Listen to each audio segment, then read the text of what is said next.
Olá, seja bem-vindo ao canal. Estamos fazendo um curso completo de banco de dados aqui, conceitual e com muita coisa prática também, tá? Não é um banco específico como MySQL, Oracle, nada, mas é um curso genérico com todo o conceito que você precisa. Com esse curso você consegue trabalhar com qualquer banco. Claro, cada banco tem os seus detalhes, mas a base de tudo você vai ter. Hoje o que a gente vai falar? A gente vai falar um pouquinho sobre modelagem de dados, tá? E eu vou trazer já começar a ver um pouquinho de SQL com vocês neste vídeo, tá? Vamos lá? Começar? Você que é novo, já se inscreve no canal, dá uma olhada no seu sininho, tá ativado, deixa like, porque amanhã vai ter mais vídeo, nesse mesmo horário você vai receber em primeira mão, e aqui embaixo tem uma playlist também do curso. Vamos lá? Falar um pouquinho de modelagem de dados, né? Modelar, o que significa modelagem, né, de dado?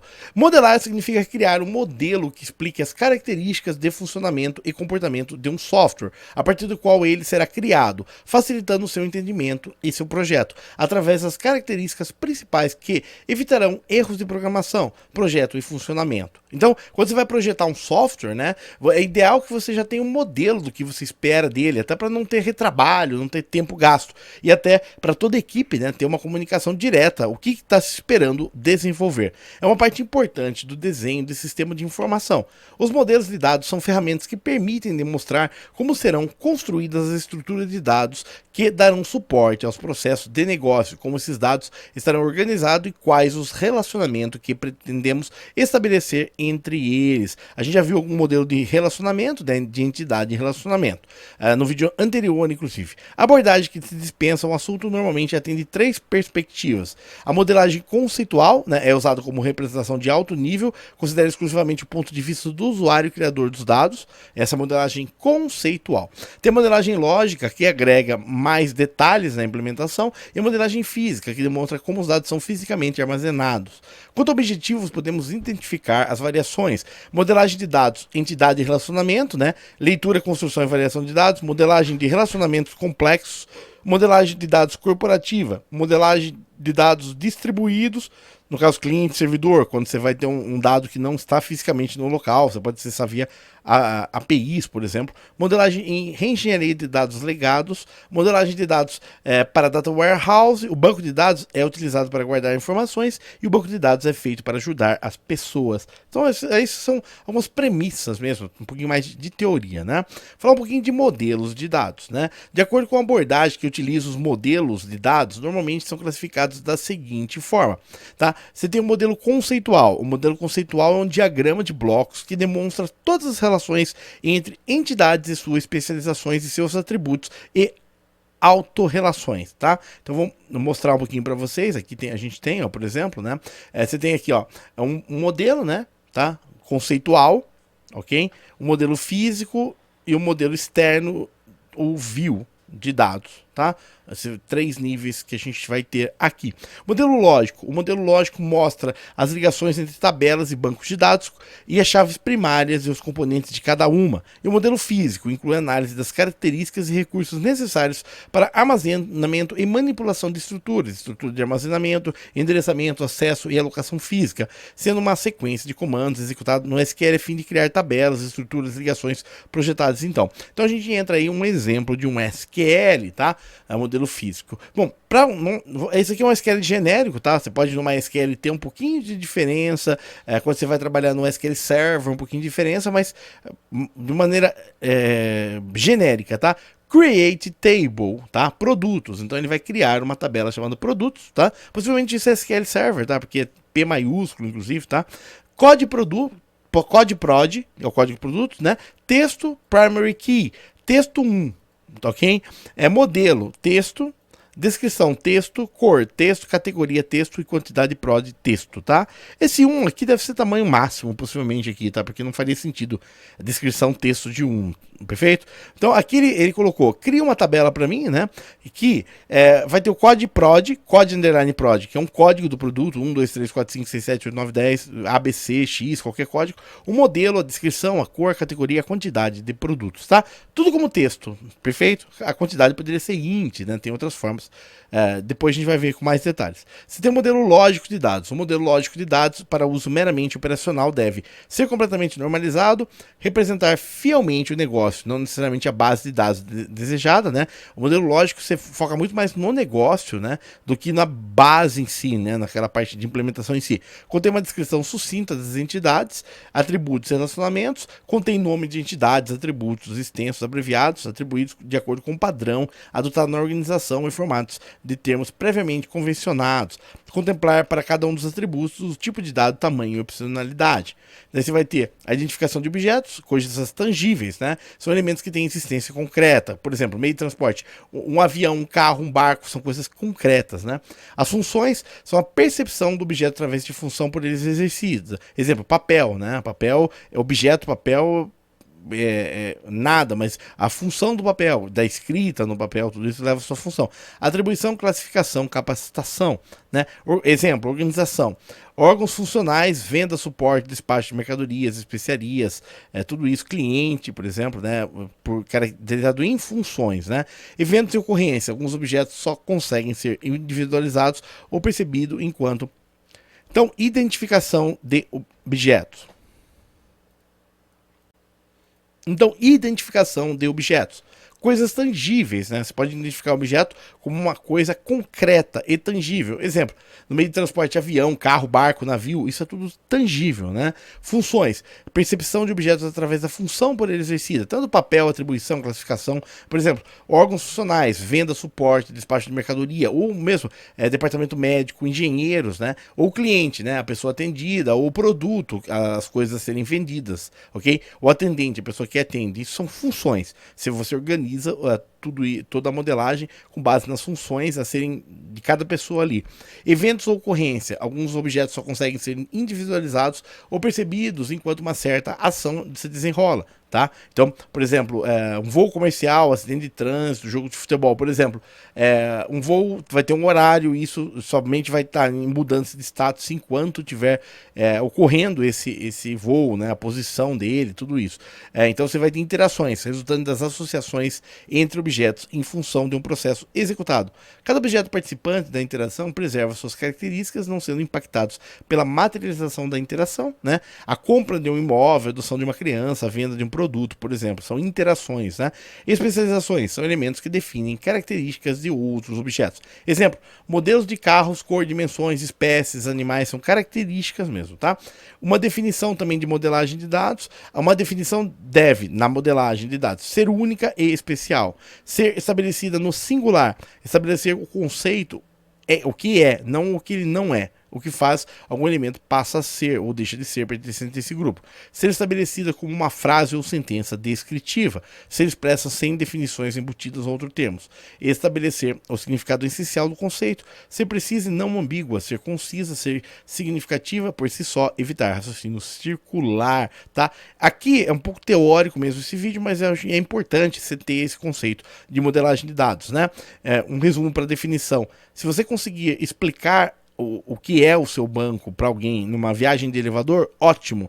Se você não conseguir, pegou um elevador, fala sobre o banco e saiu do elevador. Se demorar mais do que isso, você está sendo, ou você está fazendo circular, ou se não está conciso, ou está ambíguo, ou está não. Tá? Então, isso aqui é a definição mesmo. Atributos. Quanto ao tipo, podem ser classificados como: os atributos podem ser descritivos, que representam as características intrínsecas dos objetos, né, descrevendo o próprio objeto. Nominativos, além de cumprirem a função de descritivo, servem como definidores de nomes ou rótulos de identificação dos objetos. Nome, código, número, sigla. Referenciais representam uma citação ou ligação do objeto em questão com outro objeto, não propriamente definido como característica do objeto, tá? É que é muito teórica mesmo. Cidade, nascimento, nome do fabricante do carro, local de trabalho são exemplos, tá?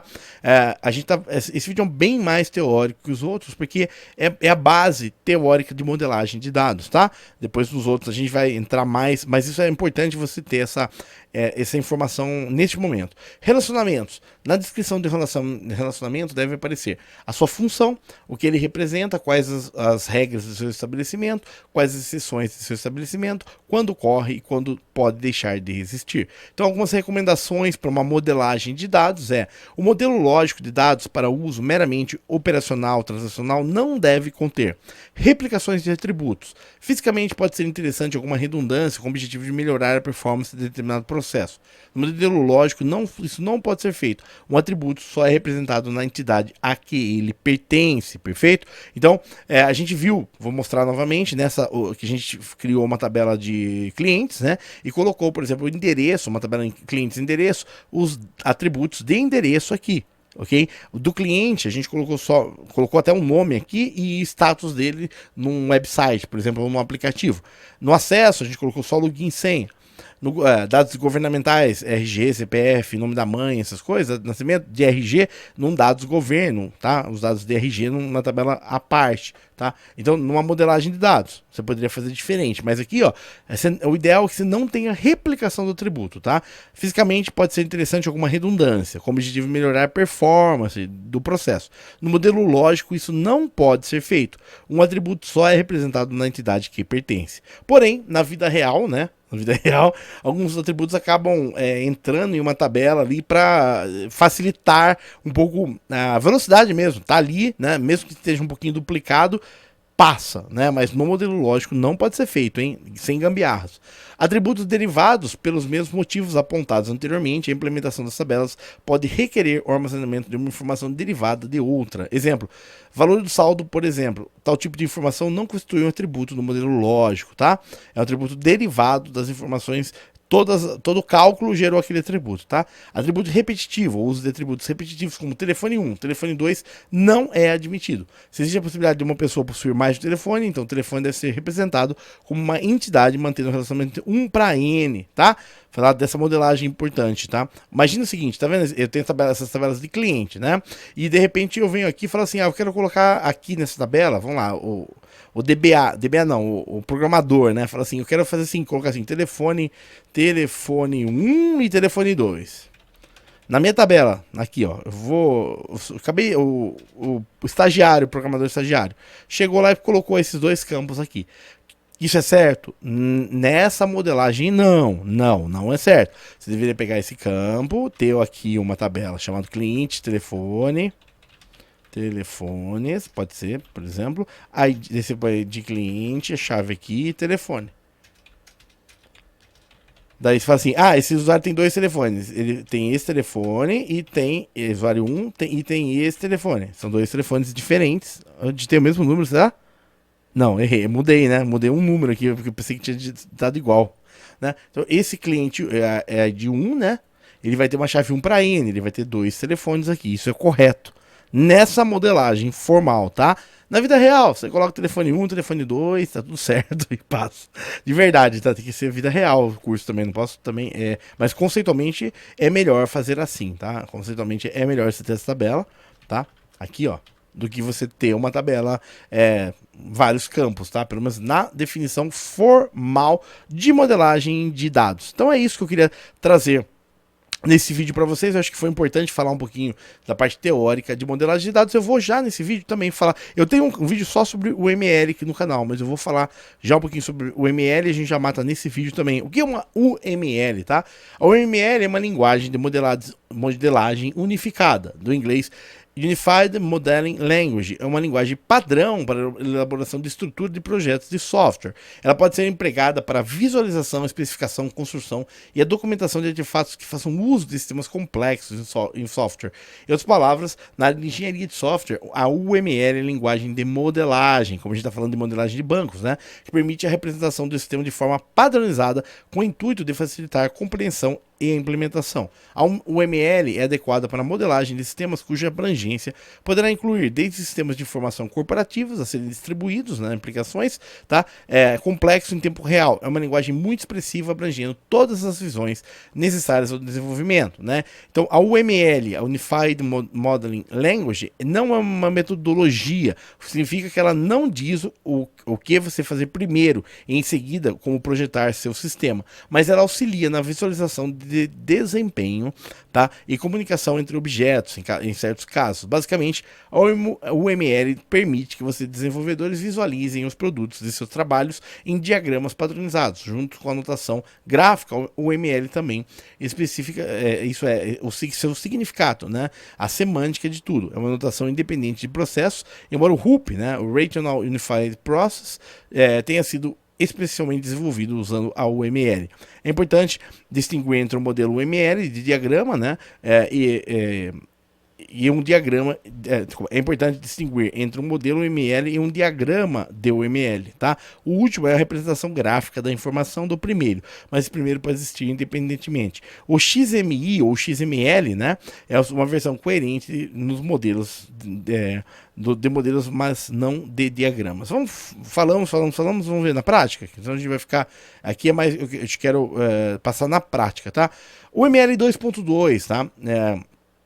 Aqui vai falar de uso, tá? Mas não é foco nosso aqui, o nosso foco é banco de dados. O ML 2.2, conforme eu tenho outro vídeo só de UML, tá? Eu vou pôr também no card para complementar, tá? Para vocês. Falar um pouquinho de visão geral de UML.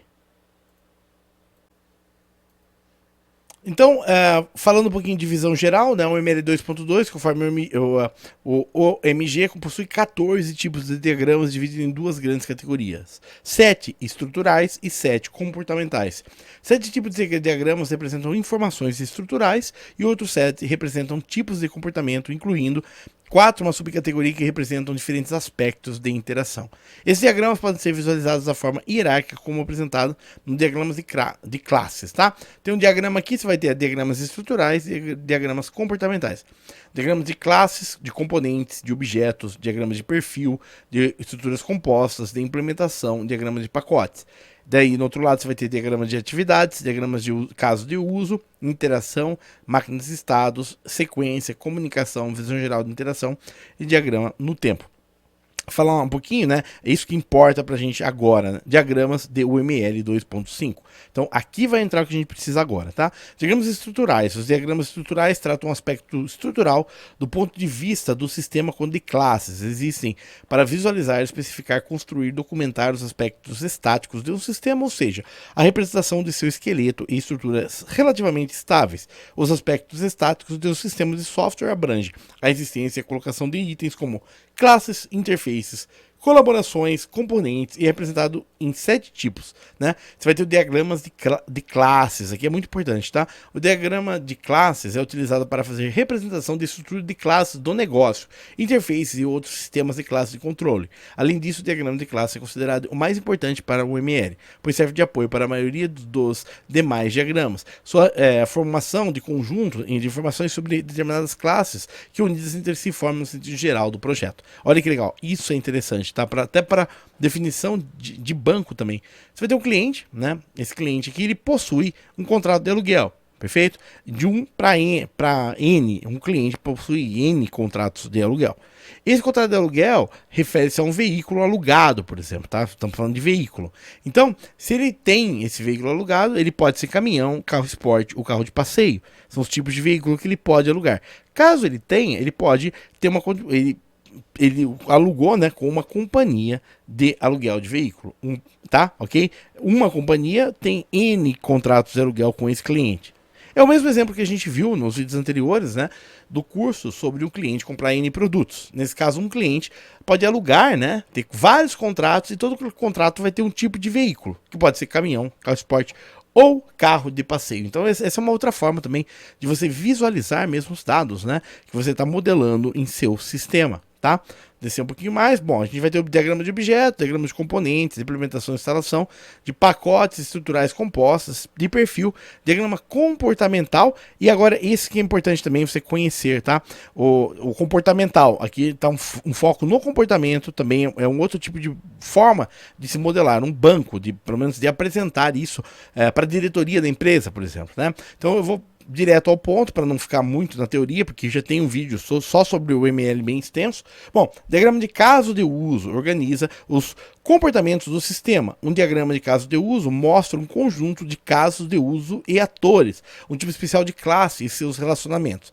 Aplique-se esse diagrama para ilustrar a visão estática do caso de uso de um sistema.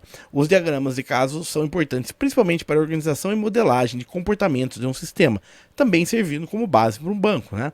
Um banco de dados. Se tem um ator, aqui ele vai ter um caso de uso 1 ou 2, então ele vai ter alguns comportamentos, e o banco, a formalização dele, né, os campos ali, você pode explicar, né, com esse caso de uso, quais são os itens importantes no seu banco de dados. Bom, aqui temos outros itens, mas acho que é diagrama de sequência, de colaboração, de transição de estados e de atividade, tá?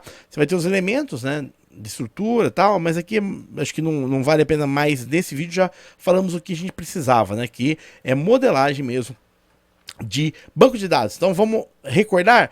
Modelar significa criar um modelo que explique características de funcionamento e comportamento de um software, a partir do qual ele será criado, facilitando o seu entendimento de seu projeto, através de características principais que evitarão erros de programação, projeto e funcionamento, uma parte importante do desenho de um sistema de informação. Então, é importante você ter essa visão de modelagem, né, para você na definição do seu banco. A gente viu algumas formas de apresentação da informação aí. Gostou? Muito bem-vindo ao canal. Amanhã a gente já vai entrar vou trazer PHP MyAdmin, vou trazer MySQL, e a gente vai começar a criar banco, criar tabela, excluir tabela, fazer tudo, inserir, deletar, atualizar, fazer selects, já com SQL a partir do próximo vídeo. Quase encerrando o curso já, né? Mas a gente viu todo o conceito de banco de dados, a gente vai pegar na prática um pouquinho de MySQL. Depois desse curso eu já vou fazer um curso de MySQL seguido. Então, você fez esse curso, já vai para o curso de MySQL, que vai ser tranquilo para você, porque todo o conceito você já sabe, tá? Seja muito bem-vindo ao canal. Você acabou de chegar, tem uma playlist aqui do curso